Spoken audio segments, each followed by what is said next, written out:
12 days. 12 days is how long it took Elon Musk to stage a coup and take control of America's checkbook. And that's not hyperbole. Elon Musk, an unelected billionaire, now has access to the Treasury's massive federal payment system. That's $6 trillion responsible for Social Security, Medicare, tax refunds, and pretty much every other government service you can name. And it only cost Elon Musk $288 million in political donations to Donald Trump. That doesn't sound shady at all. So here's what happened. On Friday, Treasury Secretary Scott Bessent approved access to the Treasury's payment system for a team led by Tom Krause, a Silicon Valley executive working in concert with Musk's Department of Government Efficiency. I don't know about you, but when I think about efficient government oversight, the last guy who comes to mind is the man who broke Twitter, especially if that guy is always high on ketamine. David A. Liebrecht, who served in non-political roles at the Treasury for several decades and had been the acting secretary before Bessent's confirmation, Trump officials placed Liebrecht on administrative leave, and then he announced his retirement Friday in an email to colleagues. We are still working to figure out what exactly they have in mind with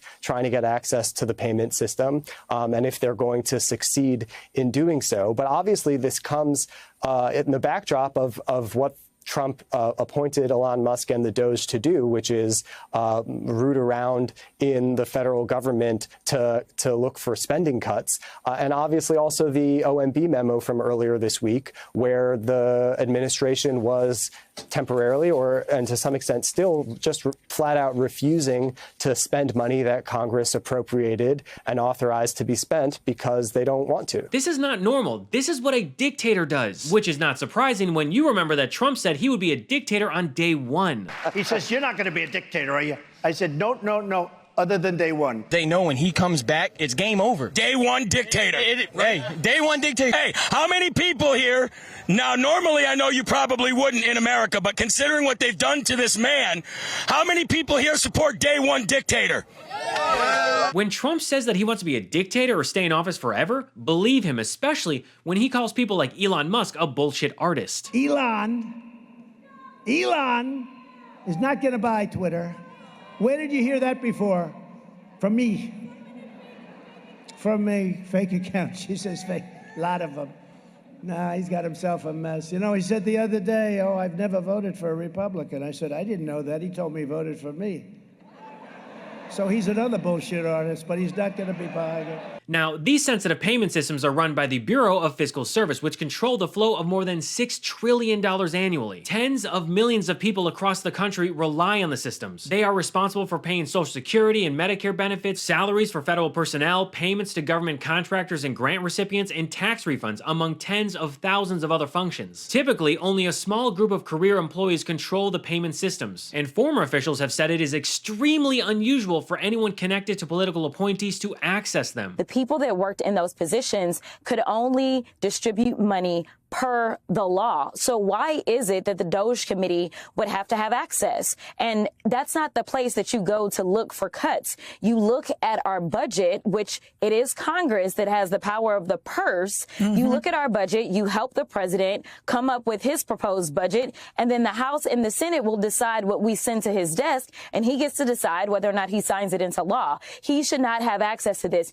And with people already having angst about Elon Musk and the things that he does as it relates to technology, this is not instilling anything more than another layer of fear, especially since normally when you are going to be in a position like that, you have to go through security clearances. So after seizing control, Elon went on a Twitter bender, posting insane claims that career Treasury officials had been breaking the law by approving fraudulent payments. His tirade didn't stop there. He then went on to claim that US aid is using our tax dollars to fund bioweapon research and to spread propaganda, and then he called it a criminal organization that needs to die. And of course, Elon provided no evidence whatsoever to back up his claims. Seriously, this guy needs to lay off the ketamine, holy shit. But can we just take a step back to acknowledge how batshit crazy this is? But as a sitting member of Congress, I had to give up my ability to practice law. I am prevented from being able to practice law to prevent potentially somebody dropping a load of cash on me and I do something that is nefarious as one of 435. And now we're talking about a guy who literally gets government contracts from the United States and has not had to divest, has not had to, I mean, it is really awful. And I know right now people are asking whether or not their IRS refund checks are going to be affected. We don't know if this is more DEI. Are you going to say if it's somebody that's a person of color, then for some reason, whatever they paid in to the federal government, they're not allowed to get it back? Like, we don't know, but there is no reason for any political appointee, if you can even call him that, to have this kind of access. There's none. In case anyone didn't know, Elon Musk is not a federal employee. He was not appointed, nor was he confirmed. He's just some billionaire who donated almost $300 million to Trump and got awarded with direct access to America's bank account. Like Elizabeth Warren said on Twitter, no one elected Elon Musk. As Donald Trump allows Musk to access people's personal information and shut down government funding, Republicans in Washington will also own the consequences. We must do everything in our power to push back and protect people from harm. Also, Doge is not even a real government agency. It's not about efficiency. It's about stealing power and money. It's about greed. Doge is a billionaire's coup. Now, the idea of Elon running the government might be stressful, so this feels like the perfect time to relax with today's sponsor, Sol.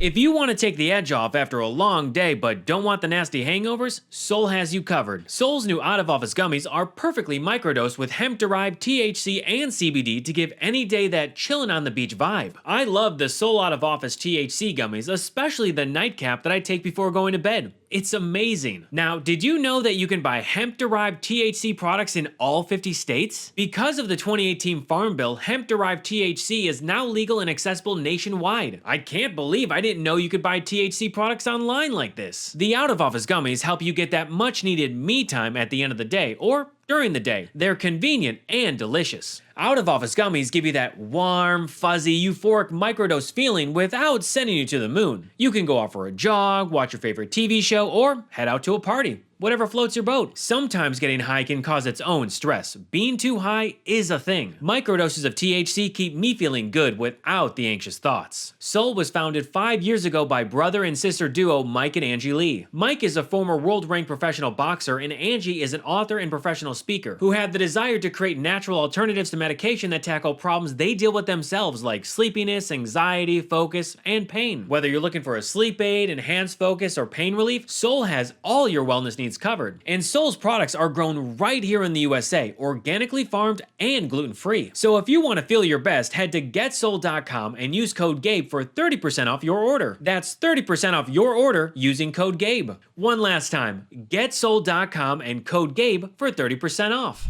With this sort of power, Elon could do many things like freeze government spending, just like Trump already tried to do during his first week. With Elon now at the controls, he could choke off funding for Medicaid, Meals on Wheels, and any other program that he doesn't like. He's already claiming on Twitter that Doge is rapidly shutting down illegal payments. Government payments to charities that provide crucial services are not illegal. However, Elon Musk granting access to critical government systems to unelected, unappointed, and unemployed friends is illegal. Elon could also blacklist competitors by exploiting the Treasury's Do Not Pay list, which bars companies and individuals from getting government funds. Remember, Elon's companies rake in billions in federal contracts, so who's to say he won't accidentally delete a few rivals or even grant his friends government contracts and funding? Elon could even target political enemies. I mean, if Elon can freeze payments, what's stopping him from delaying paychecks for government workers who are not loyal to Trump? This is not how the government is supposed to work. The Treasury's role is to process payments, not to pick winners and losers. However, Musk and Trump are turning it into their personal PayPal. Trump and his team keep promising that they won't touch Social Security and Medicare, but let's be real. When you hand a billionaire the keys to the US Treasury, how long do you think it'll take before he starts eyeing the biggest pots of money? At first, Elon said that his fake government agency Doge would slash $2 trillion from the federal budget, but then he walked it back and said, well, maybe just $1 trillion. The math is not difficult. You cannot cut $1 to $2 trillion without hitting Medicare and Social Security. So either Elon is lying or millions of Americans are about to find out what it feels like when a billionaire decides their benefits are too expensive. And those Trump voters in red states are really about to enter the find out stage. The more you fuck around, the more you're going to find out. And make no mistake, Elon isn't cutting spending to fix the budget, he's helping Trump and Republicans make room for another round of tax cuts for billionaires and corporations, aka himself. Well, isn't that convenient? This whole thing is not about efficiency or draining the swamp, it's about funneling government money to the ultra-rich while cutting off programs that actually help people. But luckily, there is some good news. Not everyone is buying this bullshit. According to an AP Norc poll, 52% of Americans have an unfavorable view of Musk, and less than a third actually approve of Doge. And if Elon keeps running the government like one of his failing companies, he might find himself kicked out of the inner circle like Vivek Ramaswamy was. So we're hearing you're leaving Doge after like 3 Scaramucci's. People are saying you didn't get along with Musk. What happened there? Yeah, I think that's incorrect. But what I would say is we had different and complementary approaches. All right, so Elon didn't fire you. No, we had a mutual discussion, and I think that I wish him well, and we're on the same page. Right. That's today's episode. Thanks for watching, and if you haven't already, make sure to subscribe to my YouTube channel at I'm Gabe Sanchez. If you want to support my show, you can become a paid subscriber on my Substack at imgabesanchez.substack.com. And don't forget to subscribe to the audio version of What Was That, perfect for when you're on the go or just relaxing. Catch every episode wherever you listen to podcasts. Until next time, I'm Gabe Sanchez, and this has been What Was That?